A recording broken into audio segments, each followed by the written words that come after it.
guys, BBI here. I want to stop and say thanks for tuning in and checking out whatever the video is about that's about ready to come up next. If you could take a minute and hit subscribe, I'd greatly appreciate it. And if you enjoy what you've seen here, make sure to hit the like button. We'd greatly appreciate your support. Anyhow, guys, all that aside, let's get on with the show.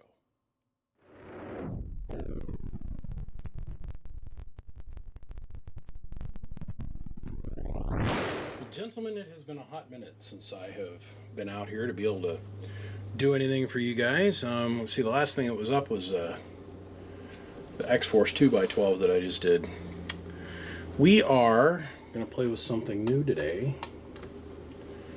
This thing is already gone, you guys.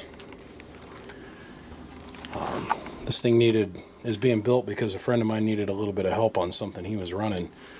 So we put this thing together. Isn't that cool? We put this thing together, and we're going to send this off to the wonderful state of Hawaii, to my good friend over there. He's got himself a little radio that puts out little watts that sounds great, and he needs to kick that up just a little bit. And I said, well, what you need is a 2-pill and all modes of operation. He says, cool. So this actually ended up being built for somebody else. It was part of a bigger order. And after it was all said and done, this gentleman didn't want this thing anymore, so I in turn finished it and found it a new home. So away it goes. It's just that simple. It's just 2 HG transistors. Of course, it's fully biased in Class B. Here's our bias relay. This is what kicks the 12 volts on and off. That comes over here and runs through the resistor. And coupling to ground, a little bit of weak voltage over to the input transformer, or primary. And it retards the transistor's operation just a little bit, and so blah blah blah blah blah, and here we go. This thing is super clean on the inside. Just real super simple. Okay, so what we've done here is this is aluminum that we've painted, and then we've got ourselves a nice high flow 120 millimeter Sunyon fan is our cooling unit, and this is built in a 2x8 mobile cabinet because I wanted to have a lot of room.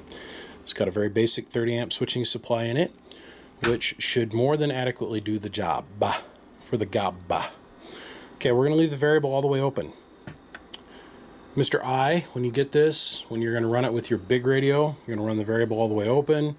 When you're going to run it with a little bit smaller radio that might have a little bit of higher dead key, this will give you the option to variable that just a little bit. So, let's go ahead and turn this off real quick. Let me show you what I'm going to put in this for drive. That's a 1,000 watt slug and peak. 1,000 in average, and a 5 watt slug between, well, all this other stuff, and the Bird 10,000 watt dummy load. 2950, 5 watt slug between the 2950, and of course a little 2-pill unit. Oh, see, now look at me.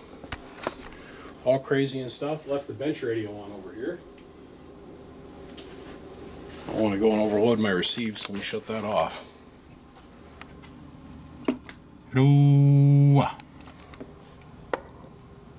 Turn the voltage up a little bit. 12 volts here.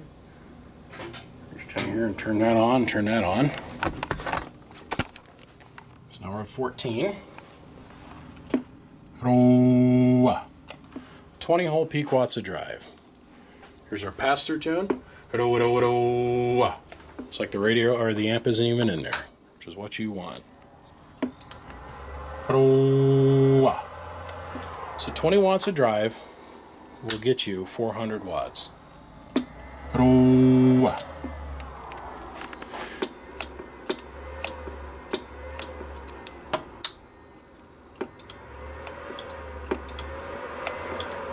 What we're demonstrating there is our sideband delay.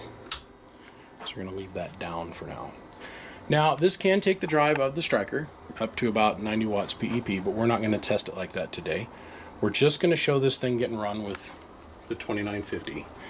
Because my friend Mr. I, he's going to keep it way down. He's going to keep his drive way down. So this thing's going to only see probably 3 or 4 watts going into it, maybe 5.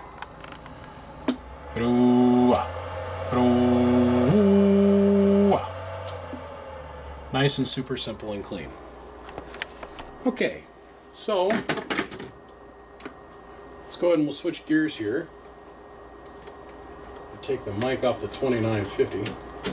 See, my good friend Channel Cat was here and we did an install on his truck, and his mic ended up having a ton of noise in it. So I just came in here, grabbed the microphone that was on the derail radio and said, here, take it.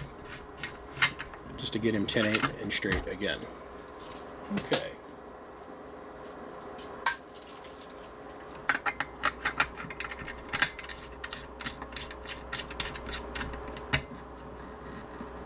All right. So, got the derail radio hooked up. Turn that off. There's our 20 whole watts worth of drive again. Turn our 2-pill back on.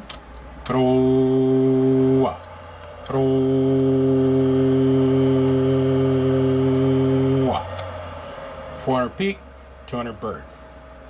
Pretty straightforward. Now give me just a minute. Let's bust out the KC901. Let's do a quick spectral shot of this thing. So on a side note, you know that I'm getting ready to change my entire workbench. All this test equipment over here is going to go away. I found a very nice young man in Oklahoma that's going to be receiving all of this free, because I feel it needs to go to somebody else that is a starving young electronics technician in the future. And you know, I've got this KC901. I love the dickens off this darn thing. The problem is it's kind of hard to set up the camera to use. So what we're going to do is we're going to change. We're going to get rid of all this old test equipment that I have over here. And we're going to get something that I can do real-time screenshots with that makes a lot of sense for everybody to use. Now, we have my KC901 Spectrum Analyzer right now set in Spectrum Analyzer, or KC901 Network Analyzer. I've got it set in Spectral View right now. So over here is like 1 or 2 megahertz, and over here is 52 or 53 megahertz on this outside edge. We have it centered on our principal frequency. So first things first, that is our principal frequency. That is just the radio in operation.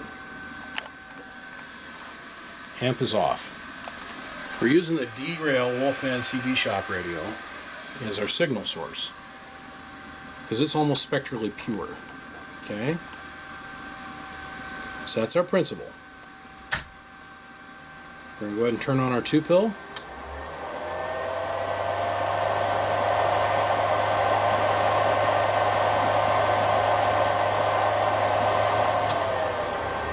I don't think I need to say anything more than that. This amp is clean. You put clean in, you're going to get clean out. Now let's do this. Let's reach up here. We're going to turn our Dynamic all the way back up.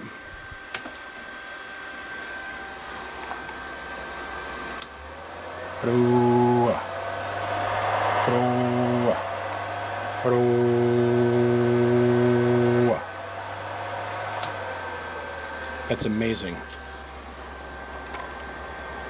If there was any kind of spectral noise, it's way over here at 50 something megahertz, but it's 10, 20, 30, 40, 50, 60, 70. It's 80 dBm down. Well within acceptable range. And that's most likely the radio, it's not the amplifier. This is going to become really important in the future, because every single amplifier that comes from here, either it be repair or any other form of process, is going to have a spectral shot of it from this point forward. It's really nice to see the watt meter move a whole bunch, but unless you can back it up with a spectral shot of this is exactly the frequency that all the RF power that is going through the watt meter is being presented on, this sucker hopping all over the place is impressive to look at.